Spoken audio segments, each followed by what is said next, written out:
Hello, my name is Toby, and I'm here with the Montcalm Area Career Center podcast. I am here with my two guests, and now, Seth, would you like to introduce yourself?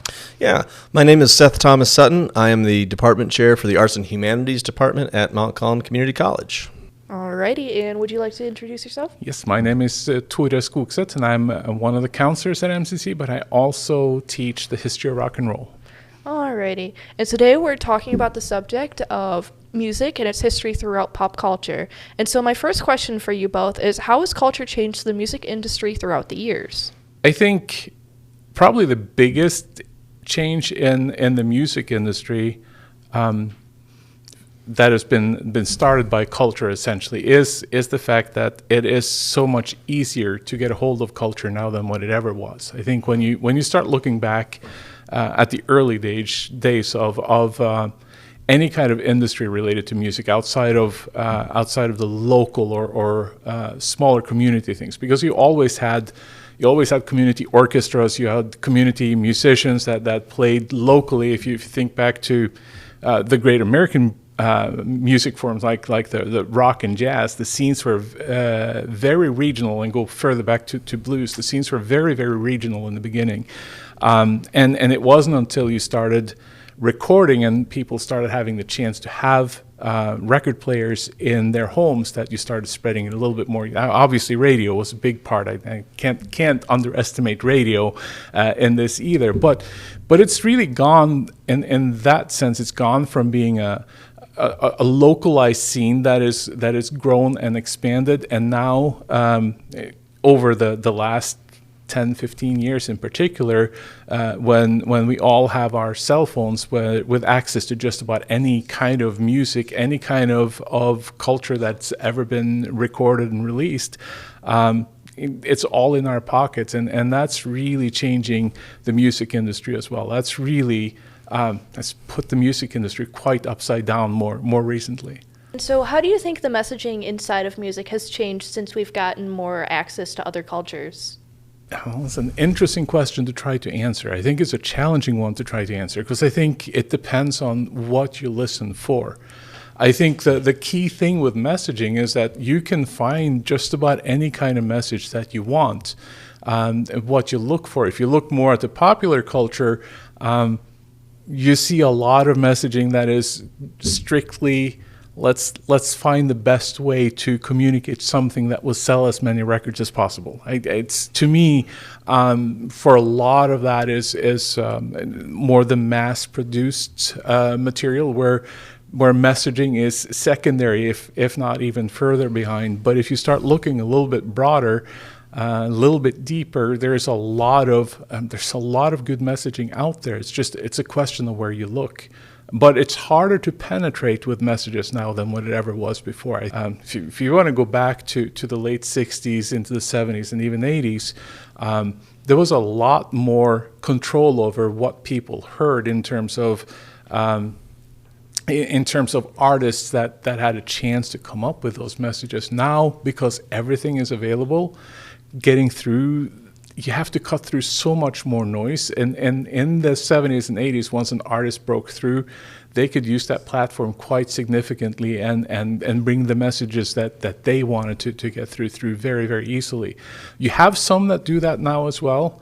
You can see whatever you want about Taylor Swift. I know she kind of tends to really divide people, but what she is doing is that she is bringing the platform that she has built to bring her own messaging forward. She is championing her causes, and whether you agree or disagree with that, she is able to say to state them, and people are able to hear them. You're a Swiftie, aren't you? Closet Swiftie. Yeah. No, I stay away from that.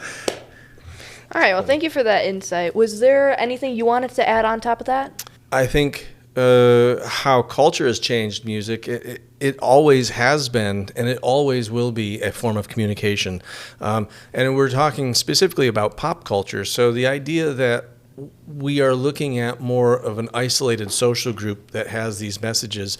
And I agree with Tuda, where especially nowadays with our consumeristic attitudes towards the market, towards music and culture as a whole, music has to cut through so much. And I think that a lot of times the message is getting lost within the medium because there's so much clutter, there's so much noise, there's just so much, right? That we're starting to dilute some things. And I think that we're at a precipice of change yet again with some of the technologies that are coming out and helping artists create messages and getting them out into the general public. And so to add on to that, how do you think the last century's events have changed the music industry and what messages have been shown? Oh, as a musician and as an artist, I will tell you that one of the biggest changes that I have personally, there's two major changes that I have seen personally on the front lines. One, when Michigan outlawed smoking in the bars, that changed the clientele of who would go to certain clubs and who wouldn't. I know that really put a strain on what type of entertainment you could provide to people. I know that sounds weird. You could classify COVID as well, like everything stopped during COVID, but let's just bypass that for a moment.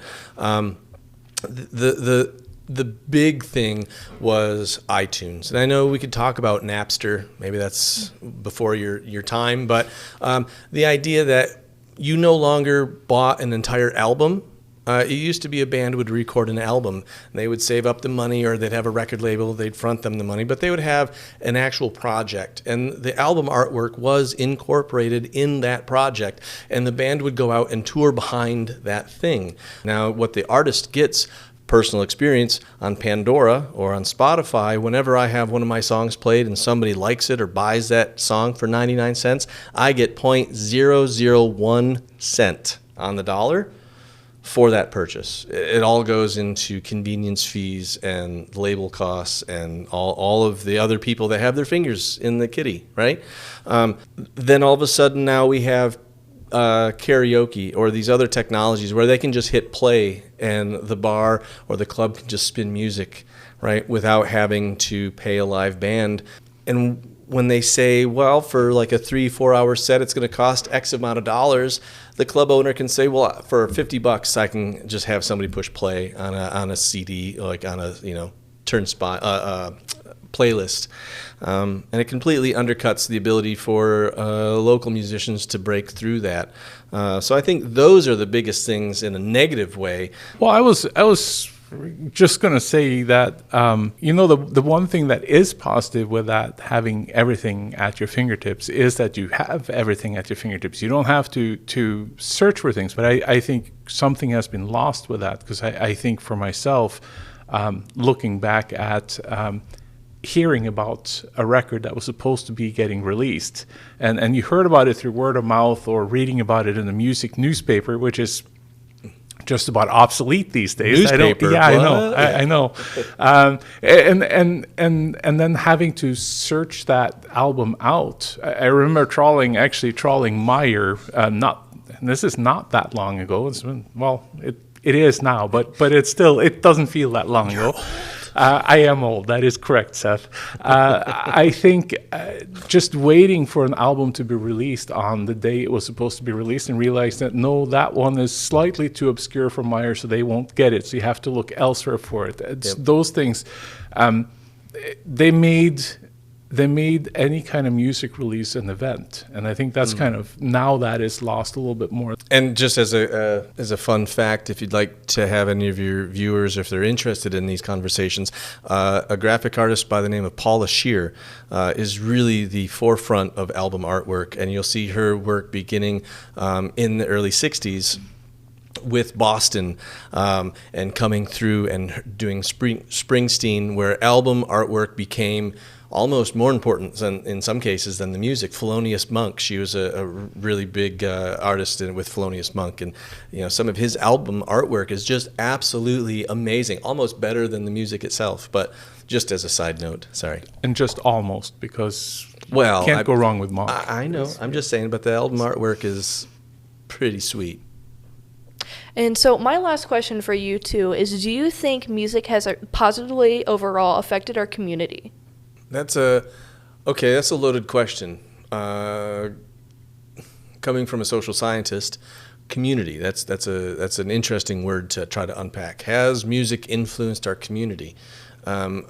Without hesitation, yes. How? I don't know. I think a lot of those latent effects are still being parsed out and talked about, and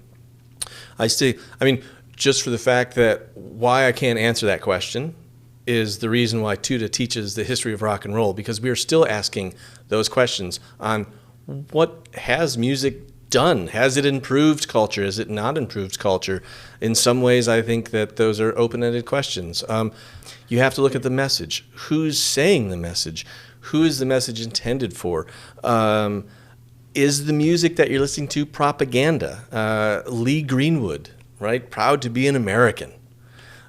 That is a song that has so many different meanings and messages depending on where you stand on an issue and how you listen and perceive that song, what kind of mood you're in when you hear the song. If you're in an antagonistic mood and you hear it, you have a different response, a visceral response in some cases, to a lot of different things. So has it improved society or culture or your community? That is what art does. It's a transformative act of creation. So in its essence, it has changed the community and the fabric of reality. Has it affected our community for the positive or for the good? And I don't think we'll ever be able to figure that out, because what's good to me isn't to you and to you. I think we have to come to some understanding of that it's all art moves us forward. It doesn't have to be good art, but it's art. So I think there's another aspect to that question as well, and that is that music creates community. And a lot of times music helps bring people together that otherwise also feel on the fringes. And I think that's when you start looking at what positive it can bring to the community.